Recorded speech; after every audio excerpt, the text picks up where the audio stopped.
The role of family life in the growth of unity consciousness.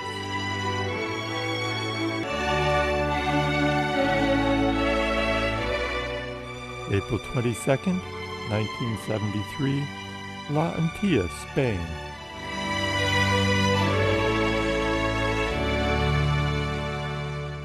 I wondered if you could explain a little bit from your level the family structure. I'd like to know what influence each person in the family has on the evolution of the other members of the family, and I'd like to know... Very much.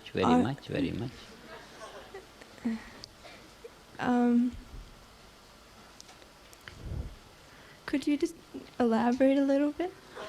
Family means differences coming together. It's the difference that makes a family.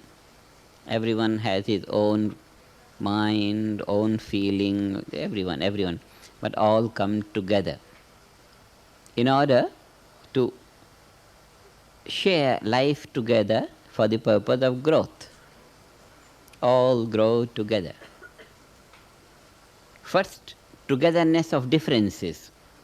And the purpose of differences coming together is to help each other so intimately that no one would fall out in any sense of the word fall. Everyone will hold hand of everyone, go together, eat together, drink together, rest together, work together, progress together. The achievement of one person is the achievement of the other person. If one man gets Nobel Prize, the whole family, the family of Nobel Prize winners, the whole thing. And if the sense of family extended, that nation, maybe Czechoslovakia won the physics Nobel Prize this year, the whole country. And maybe in China people say, oh, some European got this prize. So the whole of the continent got it.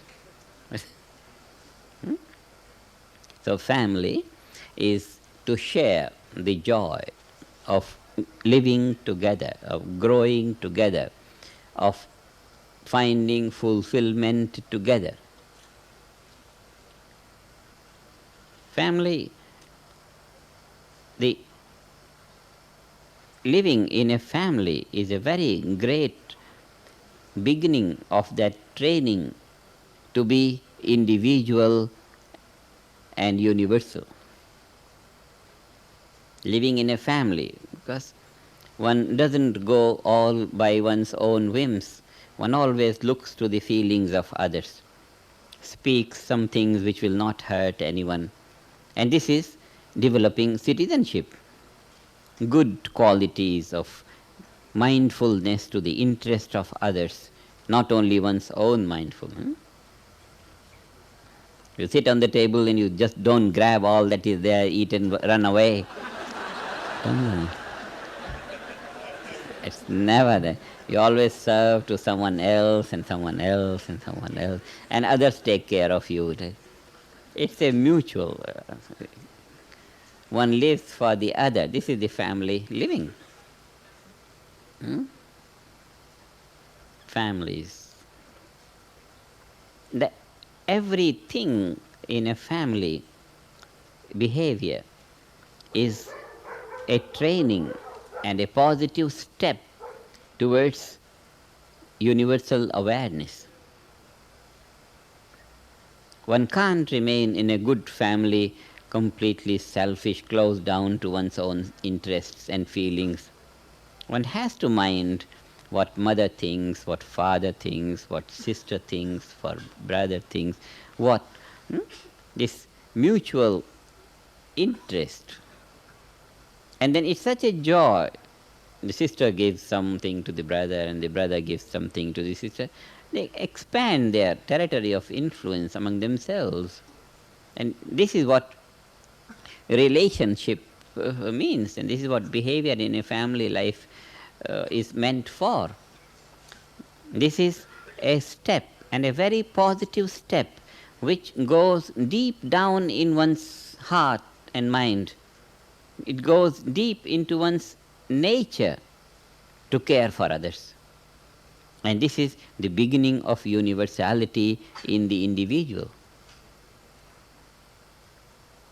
It starts from the family.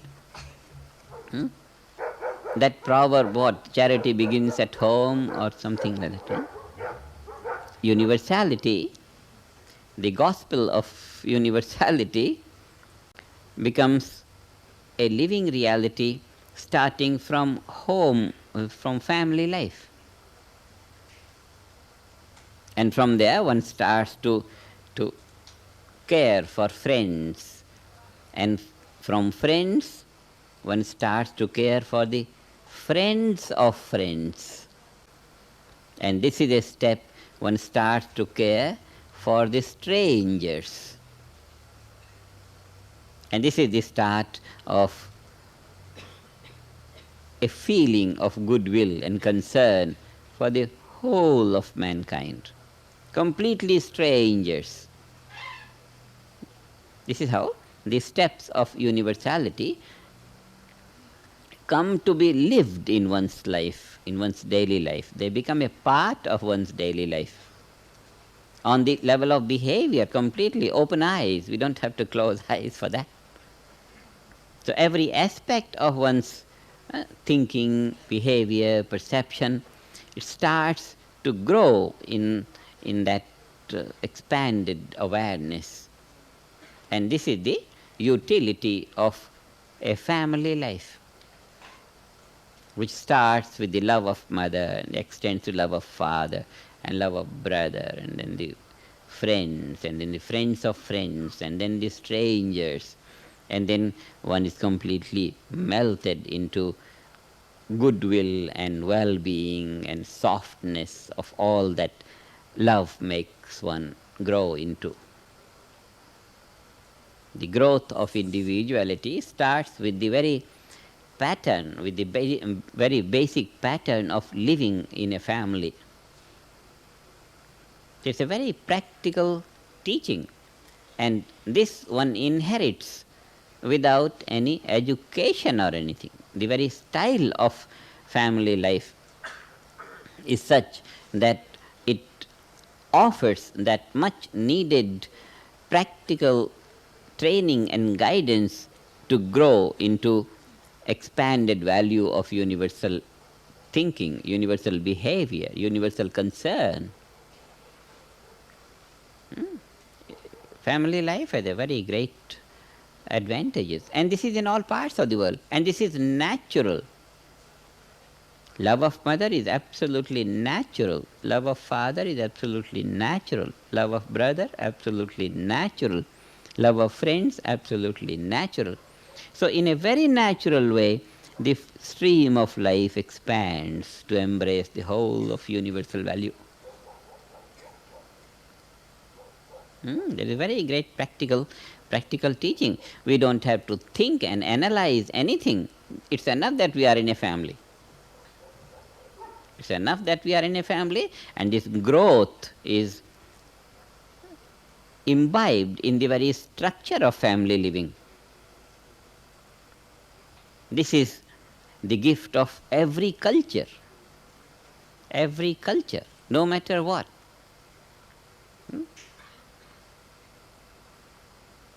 Family living, very great. It has great advantage.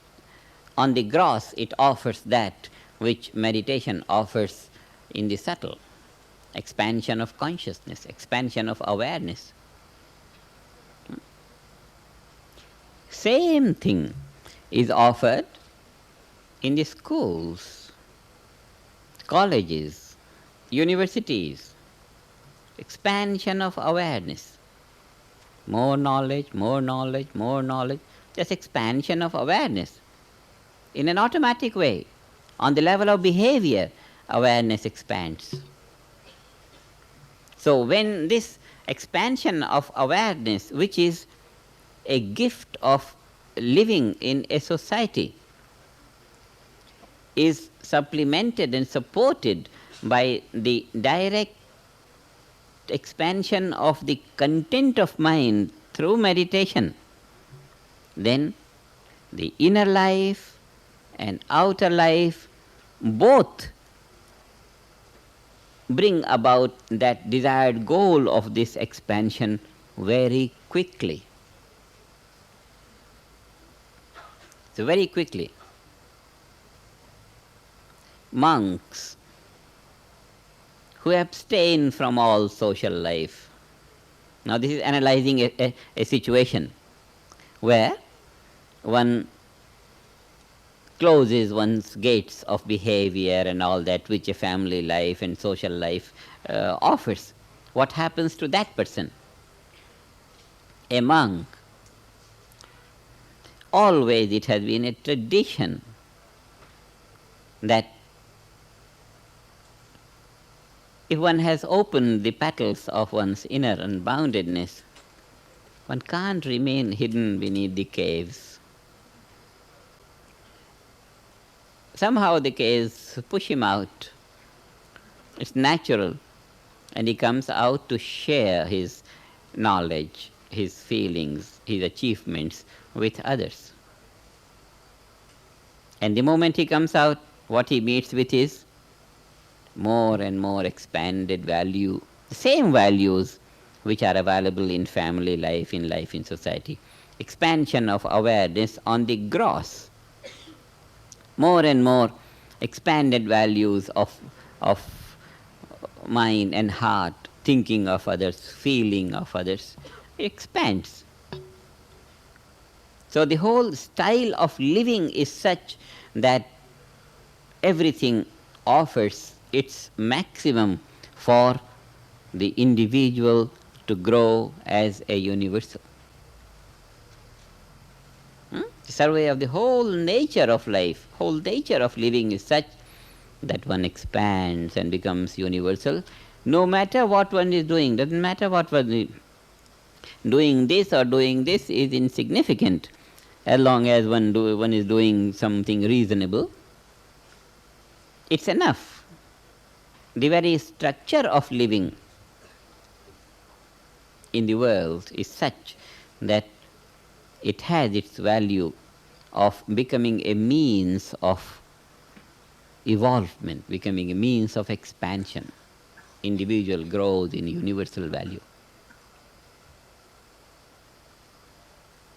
Everything is, this is what makes us say everything is growing, evolving in a natural way. When everything is evolving from the outside, we add one more accelerator to evolve from inside.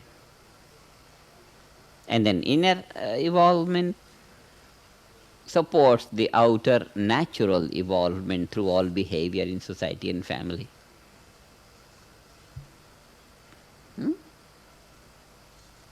This is how life evolves, inside, outside.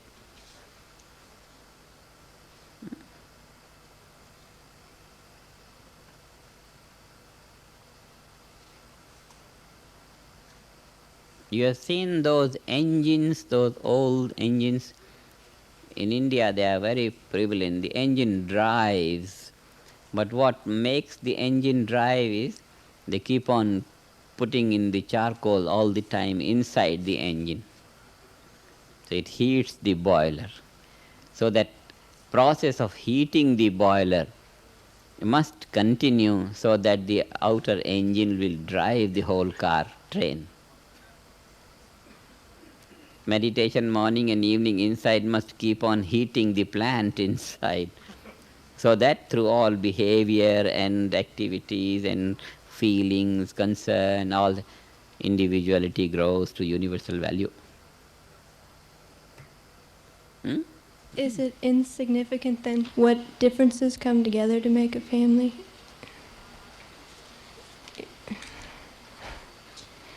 What differences come together?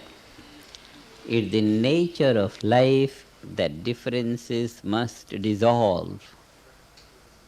Unity must prevail.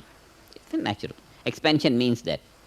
Expansion means the boundaries must fade and eventually the boundless should remain. Coming together means just this. This is what I said when I said the individual ceases to be completely closed to himself. He must open himself to mother, to father, to brother, friend, friends of friends, strangers. In a change, in a sequential developing scale, one opens oneself to others. One can't remain close to oneself because it's natural that the boundaries of the closed self must expand to embrace the universal value, infinite unboundedness. They must. This is the nature of life. So what brings together different members of a family or different members of a society or a nation? What brings them together? Nature of life. Nature of life is responsible for putting 2 or 3 or 10 people together. It's the nature of life. Nature of life means nature of life of everyone coming together. And how do we recognize the nature of life or the quality of life of different? From what one does, from what one has been doing, from what one is, all is contained in that one word, nature of life. Because the nature of life is to unify. Nature of life is to unify, because in the most unified state of awareness is that unboundedness of universality. And if the individual is growing towards universal, it's growing in that value of unity. And unity is of differences put together, and the unified whole comes about. So it's the quality of life, it's the nature of life which brings different people together. They form a family, they grow together, they enjoy together, they find fulfillment together. Togetherness of differences is the character of a society or a family. No people of one family can think alike. They must think differently. But thinking differently, feeling differently, acting differently, perceiving differently, having their own individualities, they share a common interest, a common purpose, a common goal of the family, and then it's called a family. And the growth is alike for all. Because once we have analyzed that the purpose of family life basically is to make thinking, feeling, behaving a means of expansion to universality. Once we have realized that every aspect of behavior is a means for expansion to universality, once we know this, then we know that nothing other than the very nature of life is responsible for putting people together, and nothing other than the nature of life is responsible for their expansion even in their outer behavior and undertakings.